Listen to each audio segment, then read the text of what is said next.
সম্মানিত ভিউয়ার্স, আমরা আপনাদেরকে আমাদের ভিলেজ সিনারির পক্ষ থেকে অসংখ্য ধন্যবাদ জানাচ্ছি।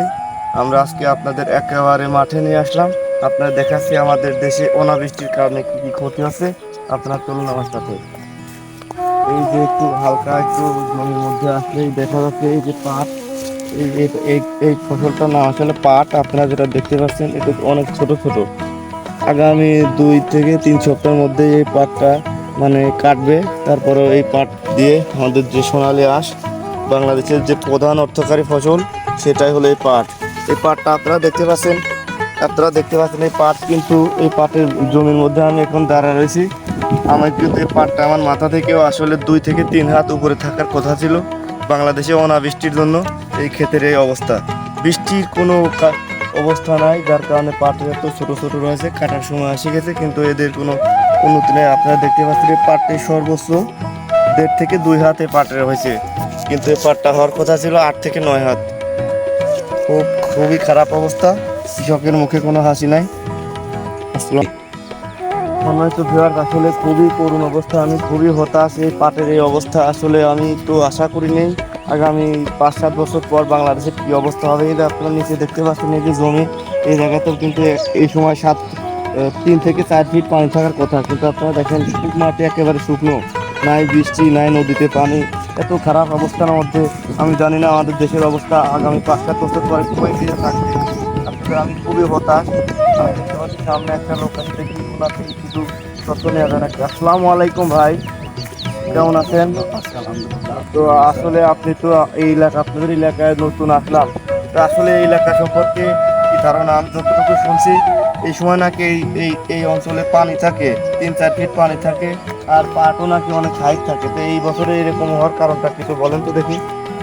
এই বছরে এরকম হওয়ার কারণ হচ্ছে প্রতি বছরের আমাদের এলাকায় যে পরিমাণ পানি থাকে সেটা কোনো পানির সংকট থাকে না। দেখা যাচ্ছে যে পাটটা এই সময় পাটটা হওয়ার কথা ছিল মিনিমাম গেলে পরে আমরা কাতে কাতে কথা বলি। থেকে 20 থেকে 60, সেখানে আমার থেকে অনেক ছোট। কেন হয়েছে এটা? কারণ আমাদের পানি নাই, পানির সংকট। আমরা 5 বছর আগেও দেখছি যে সব জায়গাতে পানি অ্যাভেলেবেল। লাস্ট 2 বছর দেখছি পানি না থাকাতে পাট যখন বড় হয়ে গেছে, পাট শুকাই যাচ্ছে, তখন ওই যে বিলে মেশিন দিয়ে পানি দিয়ে পাট চাপ দিছি। আসলে এটা পানির তো স্বল্পতার জন্য আমাদের আসলে এটা তো পদ্মা নদী বিধ্বস্ত এলাকা। এটা তো পদ্মা নদীর পানি বাড়লে তো এই অঞ্চলে আমার মনে হয় পানি আসে। পদ্মা নদীতে অবস্থা দেখলাম খুবই খারাপ, পানি খুবই সংকট। ওইটার সমস্যার জন্য কি এই অঞ্চলে এরকম, নাকি শুধু বৃষ্টির পানি ঢোকে, নাকি নদী থেকেও পানি আসে? নদী থেকেও পানি আসে আমাদের এখানে, নদী থেকেও পানি আসে, কিন্তু নদী তো আমাদের নদী তো মরে গেছে, নদী তো নাই। এর জন্য আমাদের সমস্যাগুলো আরো বেশি হচ্ছে। পানি থাকলে পরে এখন পাটটার যে পরিমাণ পাট থাকতো, আমরা তো পাটে হচ্ছে সোনালি আঁশ বলা হয়, আর এটা বলা হয় যে আমাদের এলাকায় আচ্ছা ঠিক আছে, যে সামনে একটা ঝোপ দেখতে পাচ্ছি, আমার মনে হয় এটা প্রতীক রয়েছে। আসলে কি প্রতীক, নাকি কোনো ফসল ছিল অনাবৃষ্টির কারণে সেই ফসলটা নষ্ট হয়ে গেছে? আপনারা দেখতে পাচ্ছেন সোনার ফসল, মানে সোনার একটা জমি, এখানে যে কোনো ফসলই অনেক সুন্দরভাবে হয়, সেই জমিটা প্রতীক দেখতে পাচ্ছি। এর কারণটা কি? এর কারণটা হচ্ছে এখানে লাস্ট 3 মাস আগে এখানে ছিল হচ্ছে পেঁয়াজ। পেঁয়াজ লাগানোর পরে, পেঁয়াজ ওঠানোর পরে সবাই পাট বুনছে। এই পানির সংকটের জন্য পাটটা বনে নাই। এই পানির সমস্যায় পাট ভালো হচ্ছে না, এটা বিভিন্ন রকমের। এই যে পাশে একটা পাটের জমি দেখতে পাচ্ছি, এই পাটটা আমার মনে হয় না 3 ফিটও হবে এই বছরে, আর এই পাটের কোনো সম্ভাবনা নেই হওয়ার। এই কি অবস্থা? ওই পাশে ওই পাটের অবস্থাটাও দেখা যায় 5-7 ফিট হয়েছে, 5 থেকে 6 ফিট হয়েছে। এটা তো মাত্র হাফ ফিট, কোনটা 1 ফিট 1.5 ফিট হয়েছে। এই পাটে যে কোনো কাজে আসবে না দেখতে পাচ্ছি। আমাদের এই পাটটা হওয়ার কথা ছিল এতদিন।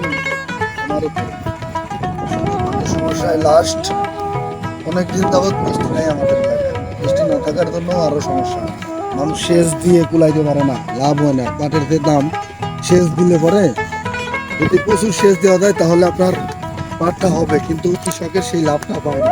এর জন্য এখন কৃষক সেচ দেওয়া হয় না এখানে। আসলে পাট একটা ফসল, আপনারা জানেন পাট এমন একটা ফসল, এই ফসলে শুধু পানি লাগে অতিরিক্ত। পাট বোনা থেকে শুরু করে পাট আপনার বড় হওয়া, বড় করা, এবং এমনকি পাটের যে শেষ ফিনিশিংয়ে ধোয়া, জাগ দেওয়া, সম্পূর্ণই পানির উপর নির্ভরশীল। আপনারা দেখতে পাচ্ছেন এই যে পাট, পাশাপাশি দুইটা জমি, একটা পাটের মানে লম্বায় আছে সর্বোচ্চ আপনার 1.5 থেকে 2 ফিট, আর একটা 5 থেকে 6 ফিট হয়েছে। আসলে কি আর বলবো, এবার তো বাংলাদেশের খুবই খারাপ অবস্থা কৃষকদের। তো ধন্যবাদ আপনাকে আপনার মূল্যবান সময় দেওয়ার জন্য। আসসালামু আলাইকুম।